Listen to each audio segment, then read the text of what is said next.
Board. Then I'm going to ask you two questions. Allison, are you okay with us sharing this recording of your story publicly? Yes. Thank you. Be weird if you said no. Can you or anyone that you may mention face legal prosecution or get into trouble for anything that you share in your story? No. Perfect. So you can identify however you want to identify. Take it away. The floor is yours, and I am excited. Okay. My name is Allison, and I am a grateful recovering alcoholic. I'm 39 years old. I'm from Kelowna, BC, Canada. I think my story probably starts actually basically as soon as I was born. I am the middle of three kids, and right after my mom had me, she found out that my biological father was having an affair. So she, kicked him out, and he went on to sort of, like engage in that relationship and went on to marry that woman. And, basically sort of forgot that we existed.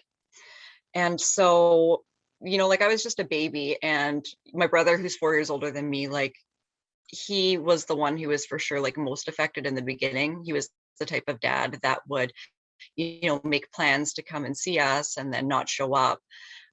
His new wife was, very jealous of the relationship that he wanted to have with us and felt like sort of like we were competition, and she just basically wanted him for herself. So in the end, he ended up giving up his legal parenting rights for us. And when my mom remarried, my stepdad legally adopted us. And I think things were okay until I was about 4 or 5 when my sister was born. And so my sister, who's my half sister, my mom and my stepdad's child that they have together, was born. And like from what my mom says, my stepdad was really, really good to us until she was born. And I don't know if it had something to do with the fact that like, like that was his kid and there's some type of switch that just flipped. But like all of a sudden that just completely changed the dynamic in our family. And it very visibly changed the way that he treated my brother and I. After that, like things got pretty abusive, pretty violent in my household. I was lucky enough that I was never really physically abused. I was mostly, neglected and emotionally abused. But my older brother, unfortunately, was more so like the victim of a lot of the physical abuse, as well as the emotional abuse. And sort of as we got older, my brother couldn't cope with it. And like his behaviors just got worse and worse. And like I just remember probably developing some type of PTSD even as a child, and just like, laying in my bed at night, like even with my little sister, as they would be fighting and fist fighting and hurting each other and trying to like cover her ears, ready to take her out of the house if I needed to. I basically didn't sleep, like as like a 7, 8, 9, 10-year-old child. I remember I would just lay there and pray to God that like nothing was going to happen that night. And I hope everything's just quiet and like nobody says something stupid to just trigger this man who's just like made my house unlivable and like purely chaotic. And I think the saddest part about that is that like, as a child, I didn't know anything different. Like I thought like, oh, this is how everybody lives. Like I remember sometimes like going over to my friends' houses and being like, what kind of family is this? Like you guys tell each other you love each other, there's like affection, your parents are nice to you. Like it was just bizarre. And like the relationship that I had with my mom, like it was almost like a parent therapist. Like she was also a victim, and she's also been the victim of trauma. Like basically it's intergenerational trauma. Like her parents weren't kind to her either, and so she basically parented me the way that she was parented. And she talked to me about she talked to me about her problems a lot. And I think like I had to grow up really quickly, and I heard a lot of things that kids shouldn't have to hear. And basically it just created a lot of anxiety for me and stress, and probably actually, like in retrospect, probably depression, like that I just didn't know how to describe at the time. And so sort of like as I went through my childhood, I realized like the only way that I could really make anybody happy was through good grades. And so, like, as my brother sort of, continued his stuff, got into drugs, got into alcohol, dropped out of high school, I was just like, fuck it, I'm just going to keep my head down, like, do really good at school because it seems like, I can do well at school. If I try really hard, it's something that I can do, and just hope to not get noticed. And, because nobody ever taught me how to talk about my feelings or how to even process them, it basically just like festered and like built up throughout a lifetime.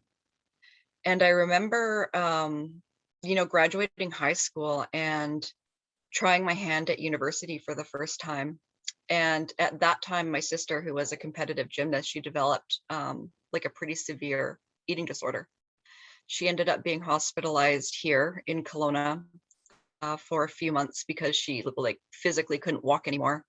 And eventually they moved her to Vancouver, which is about a 4-hour drive away from here. And I remember trying to go through university. I was taking 5 classes, 3 labs, working a part-time job, trying to put myself through. And eventually I ended up having to drop out because my stepdad was away a lot for work. And the only way that my mom could go and see my sister was if I drove. And so I ended up basically there every weekend and started to sort of like potentially grieve the loss of a sibling because she was so sick that she had gone from about 120 pounds down to 63 pounds. Her organs started to shut down. She was on an IV, fed through an NG tube. She had calculated exactly how many calories she was getting, from that IV and from that NG tube. And she would try to exercise it away in the bathroom. Like, she was sick. And this went on for almost a year. She did graduate, from this program, and she relapsed a couple of times. And I just remember at that point, like, finally realizing like the way that I was feeling wasn't normal. Like, I didn't feel happy any time in my life. I felt zero joy. And that was the first time I ever went to a doctor, and I talked to the doctor about, the potential of like maybe having depression, developing a depression. And, back then, like, the drugs weren't great. So like he prescribed me something that was pure crap. I remember it made me like I didn't eat. I was tired all the time, and I basically felt like a zombie of a human being. And it wasn't until later in life that I sort of figured out which meds were going to work for me. But at that point, I was like, if this is happiness, like, I don't want any part of it. I remember just like going off of that completely and trying to cope with things, sort of on my own. And it wasn't until after I dropped out of university and started working full time that I met some friends who, like to party. And I started to go to the bar a little bit more. And I just remember drinking, for the first time, and just like remembering like how it felt when the alcohol hit my bloodstream. Like, I had never felt anything even remotely close to like how calming it felt for me, and how like it just, that hit of like dopamine or serotonin or whatever it is, where it calmed the chaos in my mind, and I finally had some reprieve, from having to think about things. And I fucking loved it. Like, I just loved it. And I started going out more. I started partying more, like, I was working, I was young. And the crazy thing is that because, it's just alcohol and partying, and like, that's what young people do in our society. Like, nobody gave a shit. Like, everyone was like, oh yeah, Allison's just going out again tonight. And it was like almost like a bragging point where I'd be like, oh yeah, I got home at 4 a.m, started work at Starbucks at 5:30, powered through, had a nap, and then off I went again. And it was just like a continuous cycle of that type of behavior. But I felt like it was the only time that I ever really felt happy, even if it was just for like an hour, even if it was just for an hour, like, that's all I needed at that time. Um, After a couple of years of that, I met my first husband. Um, and he was a really wonderful human being. He was kind, he was affectionate, he was smart, he cared about me, he loved me unconditionally for who I was. And I think, I didn't really understand it at the time, but like, I didn't see myself worthy of that type of love. Like, I had so much like internalized shame, and so much like, I just basically self-sabotage, like anything that I thought would be good for me, like I basically just fucking like destroyed it and burned it down, burned it to the ground. And, it took a couple of years for me to do that with him. Right after we got married, I started partying, drinking like crazy. I was verbally abusive to him. I cheated on him all of the time, and I ultimately broke his heart. And I still feel awful. I still feel horrible about that. I think about it all the time. It's been like almost 15 years, and it's still something that that that makes me sad. Um, but now I know, because of recovery, like now I sort of have an understanding of like why I had those behaviors. And that marriage lasted about 3 years. And when we split up, I immediately jumped into another relationship. It's actually the husband that I have now. It's actually him. And he liked to party too, so like the very sort of foundation of our relationship was built on like partied. We were basically toxic to each other. Neither of us had any fucking coping skills, neither of us had healthy communication skills, and we would basically just like, I don't even know, it was like oil and vinegar, and the chemistry was there, but then it was like good chemistry and bad chemistry. It was both, and it was a fucking hot mess. And this all happened while I was going to university to become a teacher. Yeah, I decided to go back to school, and I figured, it's a great job, right? Like I can work during the week, I'll have weekends and summers off. And that's honestly like why I chose that career to begin with, until I realized that I actually truly love it. Um, Things got pretty serious between us as we sort of like grew and matured as a couple, and we moved away together to this little island called Haida Gwaii, used to be known as the Queen Charlottes, for my first teaching contract. And within a year of being there, I ended up getting pregnant with my first baby, and it was unexpected. And it's not that it wasn't wanted. It was fine. I was almost 30 years old. Like we were in a pretty secure relationship. It was fine. But nobody really talked to me about like postpartum depression, or sort of like all of the emotions and things that come around like when you have a baby. And so here I am on this tiny little island in a village of like 750 people. I've got this tiny newborn who isn't feeding well. He's not sleeping. I have no friends there, no family to support me. Yeah, I mean, it just was rainy all the time and gloomy, and it just made things worse. And I just remember thinking like, oh my goodness, like maybe I'm a horrible mother. Like, why am I not enjoying this? Like, what is it about this that's my fault? Like, basically, I felt like it was my fault. Like, he's not a good baby. I'm not doing something right. It must be me. Why am I feeling sad all the time, when really it was postpartum depression. And I was isolated, and depression and addiction both love isolation. And so to make myself feel better, I started drinking again. After 9 months of not drinking, I started drinking again, and built up another tolerance, burned down the few relationships that I had built there with my drinking and acting like a freaking idiot, and moved again. So as addicts, I think sometimes we're like, oh, well, this place isn't working, and I've burned my life down here, so I'm just going to move and create a new life, and everything's going to be fine. It's not my behavior that I need to change. It's just it's just me. I need to move physically, and things will be fine again. I'm totally fine, like absolute denial. And so I moved again. This time we moved up to the Yukon Territory, where I taught again for 2 more years.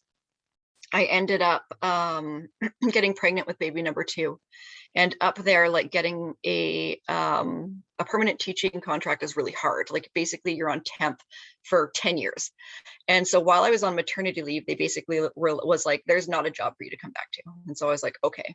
And same thing there, like before I got pregnant, like I was partying, making a fool of myself, like really ruining the only friends that I had made there, and sort of like ready to move again anyways, running from my problems, running from myself. And I ended up moving back to my hometown, which is here, Kelowna, BC. in the city that I was in, they don't deliver babies anyways. So I was like, well, screw it. Like, let's just move down. Like, I'll have the baby. I don't have a job to go back to anyways. I'll try to like maybe get on the substitute teaching list there and just see what comes of it. And so after my middle child was born, Oliver, I sort of developed the same thing. I had postpartum depression. He never slept. He was up like every 45 minutes. I would have to get up, at 6 or 5 o'clock in the morning with a toddler and try to entertain him all day on like no sleep. And I didn't really have anybody to talk to. Like, my mom is lovely and she's for sure one of my best friends, but she has like this different view, and it's very generational. I know it is this different view of motherhood where like, like if you're not a martyr and you're not suffering, then you're not a good mother. And so for her, she was like, well, nobody helped me with my kids. I had 3 kids, nobody helped me, and you should be fine. And that was sort of her expectation of me. And so like, I really didn't feel like I had anybody to talk to. I didn't have anybody who came and helped me with a brand new baby and a toddler. It was just depressing. And again, like, I just turned to alcohol. I was like, I remember like being like, well, how much can I drink if I'm breastfeeding? Like, I'd have the baby latched in one arm and like the glass of wine in another. And I'm trying to calculate like, how many drinks can I have? And it was just fucking chaos. Like, it was ridiculous. And I remember when baby number 2 turned about 8 months old, I got my first teaching contract with the school district. And at the same time, I also decided that I was going to go back to school and get my master's degree in special education. And this was at the same time that we were sort of going through some assessment with my first child. So Harrison, who's my oldest, he's 9 now. He just had sort of like a failure to thrive, like he was missing some developmental milestones. He didn't love eye contact. He sort of like had these like repetitive behaviors that we were like, what's going on with him? He would like line up like all of his cars, and if you like disrupted the lineup, it was like meltdown city. He loved, to like turn over his cars or anything with wheels and just like spin them for an hour. He was terrified of people. And so I just remember, bringing him in for like a check on his eyes, actually, because he needed glasses. And the pediatrician was like, like, have you ever thought that he might be on the autism spectrum? Like, I'm seeing some sort of like signs that he might be autistic. And at that time, I didn't even really know what autism was. Like, in our education program, they don't do a great job of like explaining any of these things to teachers. They're sort of just like, you might get like, I don't know, like maybe 2 hours total of like education on these things, and they're like, hey, go be teachers, have fun, when in reality, like, a lot of the kids that we see in our classrooms they're not all like average kids who like don't have anything going on. Like, kids nowadays, a lot of them have either autism or ADHD or learning disabilities, or like there's no such thing as like average. It's actually a myth. Like, all of our kids are special. And so we ended up taking him in for his assessment, and yes, they told us, yes, he does have autism. And that fucking like hit me like a brick wall. Like, I just remember thinking, and it's not that I have a problem with my child having autism, that's not what it is. I just remember thinking, like, grieving a little bit about like the child that like he may not be. Like, kids with autism typically have, a harder time with communication. They oftentimes have trouble making friends. Physical things are harder for them, learning new sports. And so I just remember thinking, like, almost feeling bad for him, like, oh my gosh, your life is going to be so much harder. And I just didn't really know how to cope with it. And I remember, the way that I tried to cope with it was, again, drinking. And going through my whole, my master's degree in special ed, I learned a lot more about it, and it sort of became my passion, and I still love it. And, now that I'm graduated from that program and I'm working in the special education field, it sort of has become apparent to me that actually, like, I've got a little bit of like caregivers fatigue, where it's what I do all day at work. So my job at the school is I manage, all of the education plans and the supports and the planning around, all of our children that do have special needs or learning disabilities, intellectual disabilities. And then I come home and my life is very much the same thing. And it's not that I don't love my job. It's just that like I feel like it's one of the things that like ultimately led to like me being like super burned out and as sick as I actually got.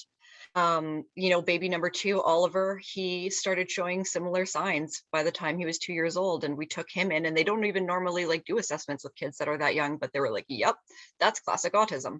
So we got diagnosis number two. And this time, you know, I didn't have the grieving. It was sort of like, okay, we can do this. We've done this before. And that's when my drinking got sort of like really out of control. Like for the first time, I just remember, I think it was like right after my grandma died, maybe it might have been actually like right after her funeral, might have been that night. I basically got like a blackout, tried to fight my brother, who's like 6'4" and like 300 pounds, made a total ass of myself. And I just remember waking up the next morning and being like, what the fuck? Like, what is wrong with you? This is not normal. Like, normal people don't fucking drink like this at all. Like, this is insane. And so I just decided to quit. So for a year, I didn't drink, but that's it. That's all that happened. So I put down the booze and I continued on with my life. I didn't, you know, go to therapy. I didn't really do any of the inner work on myself. I didn't question sort of like what happened to me as a child, or like, why is it that I like to drink so much? Why am I depressed? And like all of these different things. And so, of course, after a year of not doing any type of recovery, I was like, fuck it, like, I'm good to go. Like, I can drink now. Like, if I cannot drink for a year, I can moderate, and I'm gonna show you all, like, I've got this.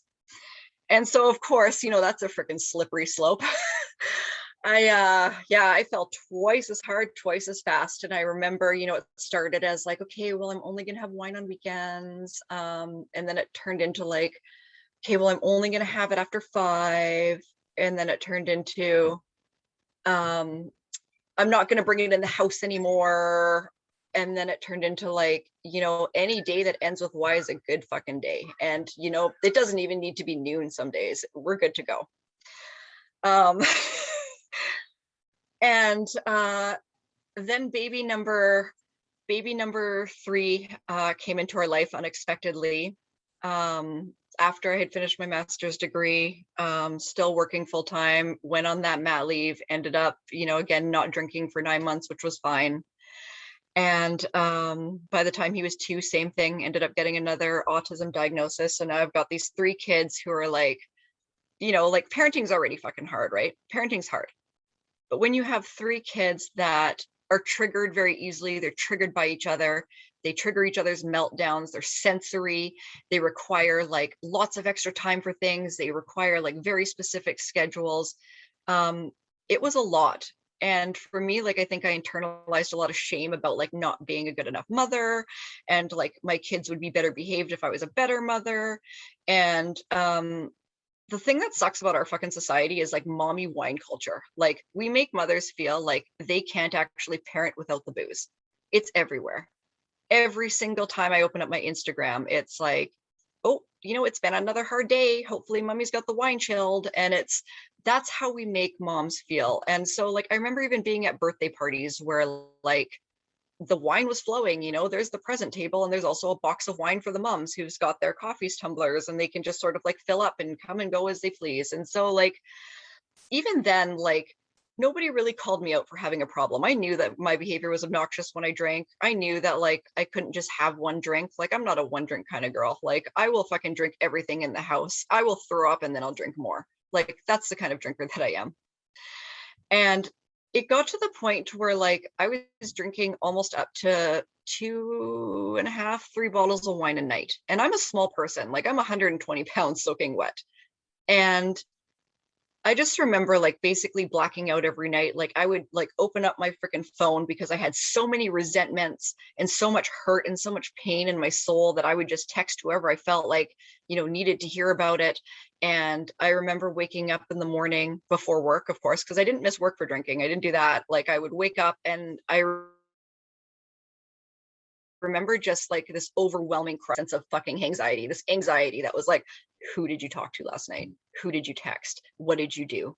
And I remember this one moment of it just being enough where, you know, it had been a year and a half, like of like solid freaking binge drinking and like building up a tolerance, where my mom texted me the next morning and she said, I just wish you could quit drinking.